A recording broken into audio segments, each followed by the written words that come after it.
if we didn't start off today to recognize the significance of the day. Historically on 9/11, law enforcement has come together as a group to recognize and honor those that sacrificed to preserve the ideals of this country, the freedoms of this country. And instead we find ourselves today hunting a murderer who chose to violate our rights, the rights of an individual within this country. Just to recap yesterday's events, at around 12:20 p.m., political influencer Charlie Kirk was at Utah Valley University participating in a student-sponsored event with Turning Point USA. Charlie was shot at that event. He was transported to a local hospital where he later passed. Last night, his body was moved to the state office of the medical examiner. We will continue to facilitate movements to get him home today and with his family. Yesterday, during the investigative process, we located a couple of persons of interest. We interviewed those individuals, and after releasing them and after clearing them of being suspects, they faced scrutiny, they faced threats. We asked the public to be patient with the investigative process. These individuals were not suspects, they were people of interest. We ask that you do not impose into those people and that investigative process. They don't deserve that harassment for being subject to that. I'd like to thank all the investigators that are involved in this. They have worked around the clock. All day yesterday, through the night last night, investigators from the State Bureau of Investigations, from county, from city agencies, the university, our federal partners with the FBI, the ATF, and many others. Those are just a few of the people that we have involved in this. I'd like to thank all of them for their strong work. Through all that work last night, we were able to make a few breakthroughs. We were able to track the movements of the shooter.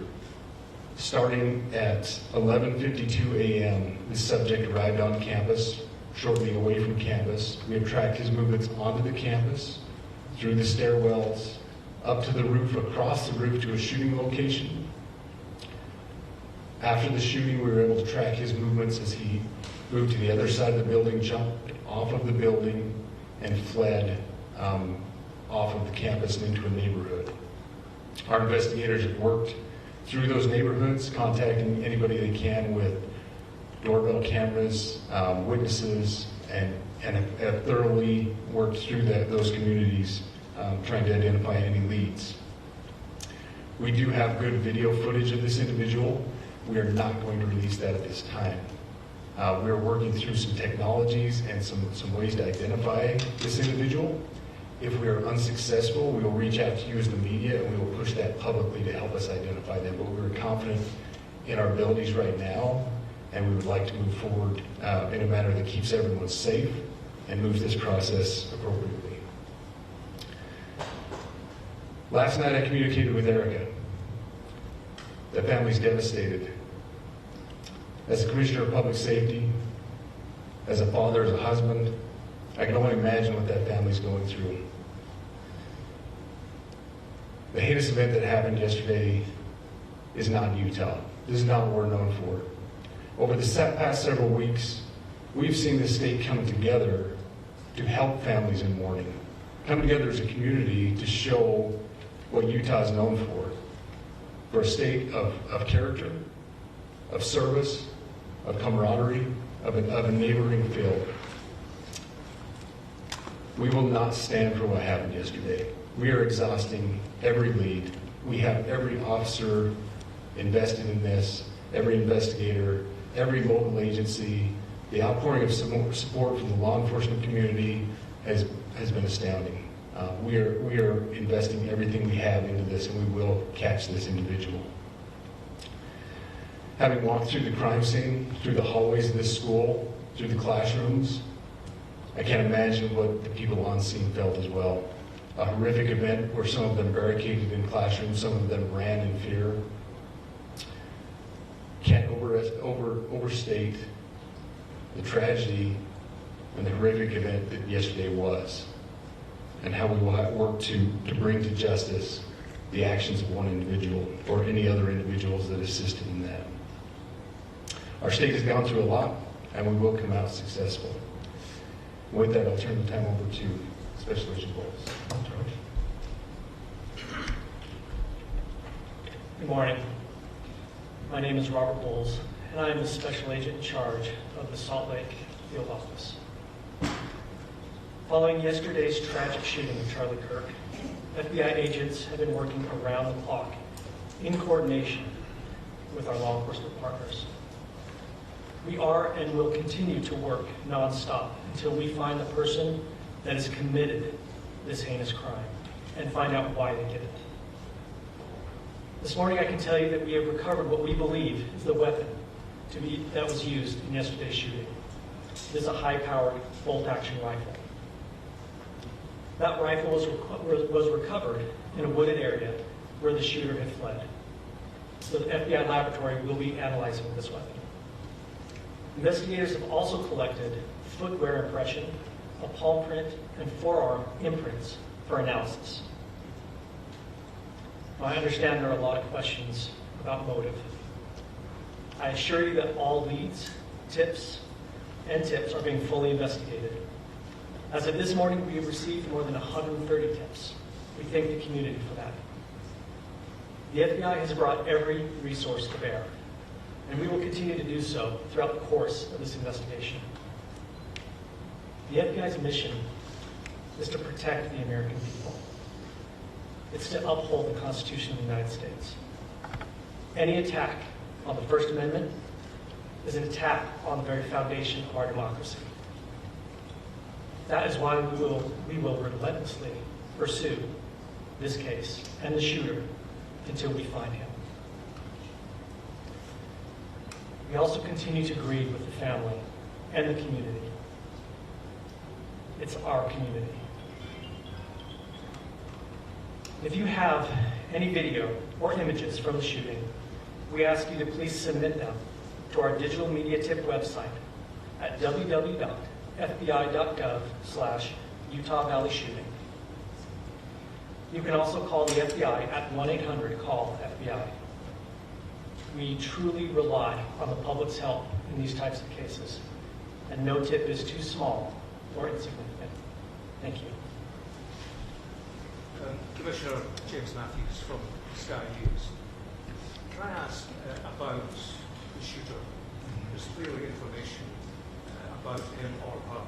You say you're confident at this stage in terms of tracking down who they are. Can you talk to us about their movements, their demeanour? Do you think it's a man? And also, can I ask, what were the security arrangements in place? Was that roof being monitored? It's a question many people will have, particularly after Butler. So what I'll release about the suspect is the suspect blended in well with a college institution. We're not releasing many details right now, and we will soon. But right now we're not. But that individual appears to be of college age. We are confident in our abilities to track that individual. If we're unsuccessful in identifying them immediately, we will reach out to the public's help and the media's help in pushing those photos. That was a new development overnight, working through the night, studying those cameras. So that's something that's new and that we're working through right now. As far as the security, I cannot speak to that. Neither the Department of Public Safety nor the Federal Bureau of Investigation was involved in the planning or security of this event, and that'll have to be a question later for other agencies. I wanted to ask you, you mentioned that you found the gun in a wooded area. Do you believe that the suspect could be hiding in the woods, and is that suspect possibly still in this area? So that's a good question, and it's a question that goes to the safety of the community, right? No, not in those woods. We walked through those woods and secured it. As to the community, I can tell you that this was a targeted event. We don't believe that the community is at risk. However, we're exhausting every resource to find him, and we will do so. Special Agent Bowles, that is with the BBC. From the images you have, can you see clearly the suspect's face? You say he's college age. Do you believe he was from this university? And how far do you think he may have gone in this time span? So I can't comment specifically on his face or any details such as that, as it's continuing to be a part of the investigation, and again, we'll release that shortly.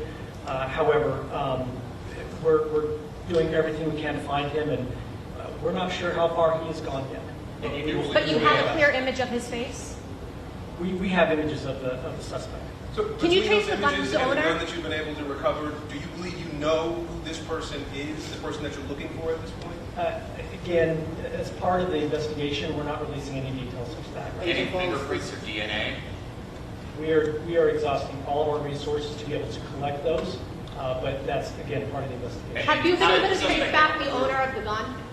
Excuse me? You said you found the weapon. Have you been able to trace back the owner of that weapon or who purchased it? We are working on that, but again, part of the investigation that I can. One last question. Agent Pauls, there's been a lot of turnover at the FBI. Do you think that's impacting the investigation at all? Not at all. We've got complete and total support from everyone, from the director on down, and it's been an incredible supportive environment so far. Are tweets like the one yesterday useful, though, where we announced that there's a suspect in custody? All I can say is that we're working the investigation the best we have with the environment we're given. Those are all the questions for right now. Thank you, everybody. Just